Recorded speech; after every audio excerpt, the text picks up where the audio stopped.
Episode 9, The Good Enough Mine and the Mining History of Tombstone, Arizona.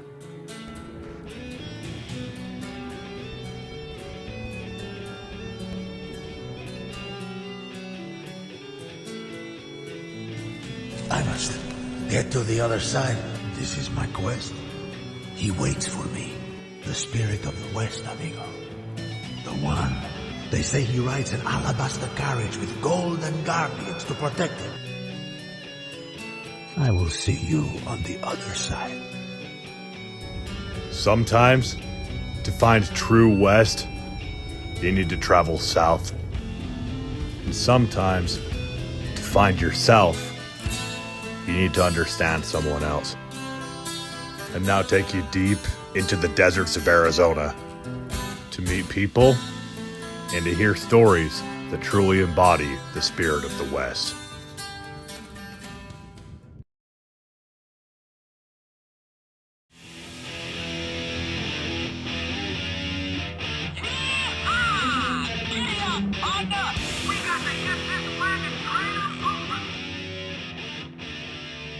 Go west, young man. Haven't you been told Arizona's full of whiskey, women, and gold? Or at least, that's what many young, optimistic miners were told.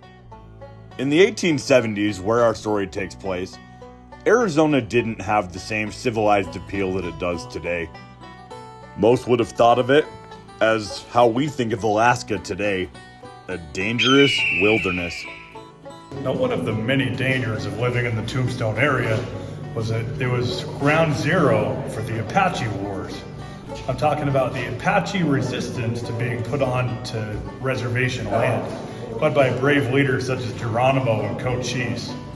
However, as most of the violently resisting Apache tribes were forced onto reservation land throughout the 1870s, the land became a little more safe to prospect for mining and ranching opportunities.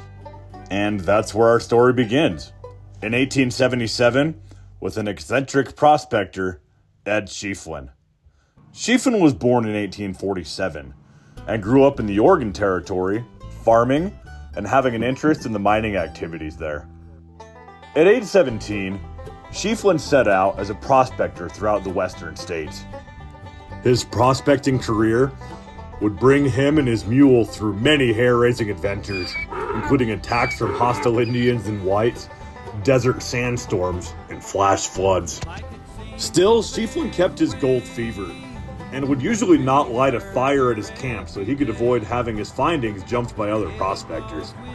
In 1877, Schieffelin heard tell that the Army was actively hiring scouts in southeast Arizona, as they had their hands full trying to subdue the resisting Apache tribes under Chief Cochise. Schieffelin enlisted as a scout under Fort Huachuca and prospected the area in his spare time when he wasn't on scout duty. One day prospecting, Schieffelin found a piece of float ore, silver-bearing rock in a dry marsh. Excitedly, he brought it back to the fort. His fellow soldiers then figured out where his long solo escapades had been. His friends joked, "Ed, you better take your coffin with you. The only rock you're gonna find out there will be your own tombstone." Ed Schieffelin took his piece of float ore to nearby Tucson to seek assayers to assess the worth of the claim that the ore originated from. Although he was persistent, none of the assayers took Ed Schieffelin's request seriously. They saw him as being a washed-up ragamuffin from the desert trying to find money for silver. Flat broke with only 30 cents in his pocket, Ed was left with no choice but to move in with his brother Al and take a job lifting tons of ore out of the mine up to the surface. Finally, in February 1878, an assayer named Richard Gerd closely inspected Schieffelin's ore that he luckily didn't throw out of the window in frustration with the rest of his finds. Gerd valued the ore to be $2,000 a ton, and soon, the two Schieffelin brothers and Mr. Gerd went off to find the deposit. Over the next year, the Tombstone Mining Company, named after his army friend Scoffing, had opened several mines including the Lucky Cuss, Tough Nut, Contention, and Good Enough mines. Each of course being named after an inside joke. Close to the mines, a town was established, fittingly named Tombstone. I would have loved to see the frustrated looks on the Tucson assayers' faces when on June 1879, Ed Schieffelin rode in with his new wagon into town carrying what today would be worth $590,000 worth of pure silver. That lucky cuss sure did find his fortune, but he preferred the exciting life of prospecting to actually operating a mine. So Ed sold his mines to incoming investors and left Tombstone to pursue new opportunities in Alaska. In his memoir, Schieffelin explained that I never wanted to be rich. I just wanted to get close to the earth and see Mother Nature's gold. Ed's legacy wasn't lost on the people of Tombstone, and after his death in 1897, a tall memorial was built for him outside of the town, his own tombstone. He was buried in his mining clothes, carrying his old pick, shovel, and canteen. A true miner till the end.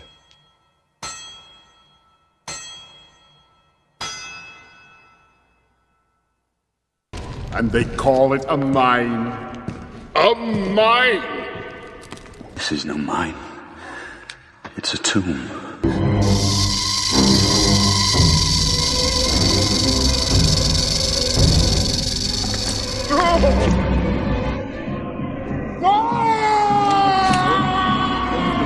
To better appreciate the history of this mine, let's go down inside of it. I'm switching out my Alaska hat for a mining hat today. Let's see how this goes. Here we'll get a tour of one of the original mines in Tombstone started by Ed Schieffelin. Hi, my name's Nicholas, and welcome to the Good Enough Mine. If you mind, let's go explore. I've been to a few ghost town mines, but this is the only one that I've got an official tour of. We're lucky to see this. As we get our tour of the mine, I'll explain what an average day at work for the Tombstone miner would look like. Now first, what is the goal of all this anyway? The goal here is to collect rocks. Rocks bearing fragments of silver in them called ore. When we think of silver, we generally think of something like this, or even this. When it's found in nature, however, it looks more like this. A blackish rock with silver fragments in it. At first, the ore must not have looked like much. A collection of rock fragments, whatever the heck they could find in these mines, would soon be worth their weight in silver. So the goal of the game is to find silver ore and then refine it. Sounds simple enough, right? No, it's actually quite a process, especially with 1870s technology. Mining technology that was constrained by the limitations of that time. The 1870s were full of their discomforts if you worked as a miner on the frontier. Lack of electricity and gasoline made the job exponentially more exhausting, hotter, and darker than mining today. This was also a time before miners' unions had sway on attaining reasonable working hours and pay. This resulted in workers putting in long hours for pay that debatably should have been higher. Still, these miners were finding better opportunities here than elsewhere. The excitement of getting rich quick fueled their endeavors. If OSHA saw this, they'd have a heart attack. Yep. Each ton of ore pulled out had a train full of people responsible for uncovering it. To keep such massive silver extraction efforts flowing, the system required many specialized jobs. These jobs could be broken down into three main groups. Those who worked underground to clear way and extract ore. Those who worked on the ground and brought up ore to the surface. And those who refined the ore in smelters and refineries. Those who worked underground worked in a series of excavated chambers and connected hallways, going deeper and deeper underground. Drillers would usually use picks, hammers, and shovels to break open rocks to create chambers or to break down rocks to be carried as ore, rocks that might bear silver in them. Workers would either chisel with small rocks or work in pairs to cut through walls. These pairs would drive long stakes through rock walls, one holding down the stake against the rock and the other driving a sledgehammer at it. To make matters much scarier for such an already hazardous job, each miner only had a candle attached to their helmet for light, So you better hope your sledgehammer buddy has good vision. These candles that were made of wax lasted for 2 to 3 hours. Of course, if they didn't break first. Each miner got 3 of them per day. And if all 3 of their allotted candles went out during that day, they'd have to work in total darkness. They were careful not to let the sparks from those matches fall onto sticks of explosive dynamite. Sticks of dynamite were sometimes a secret ingredient that miners needed to get through a rock in a hard place. These dynamite would be able to blast through several feet of rock, creating a powerful but also dangerous tool for carving through corridors of rock. Explosions were one of the most common ways that miners found a violent end during their work. In fact, the entirety of the Good Enough mine that I'm standing in was excavated by workers. Explosions, tunnel collapses, and a variety of other dangers surely kept the lives of those workers worried while they toiled underground. Despite these dangers, the mines of Tombstone were comparably safer than most other silver mines of the time.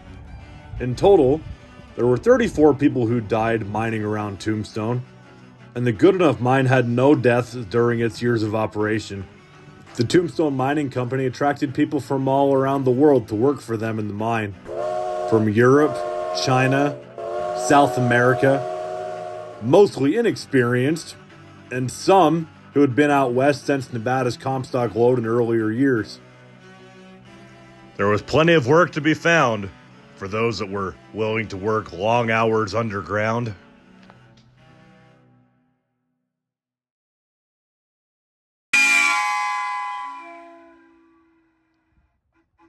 I think it works. I'd say so. That's the shift horn. Looks like our day of work is done. The 12-hour workday wouldn't last forever.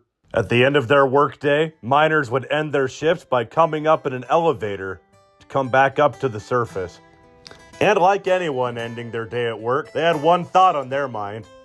What should I do with all this money that I just made and this time that I now have off?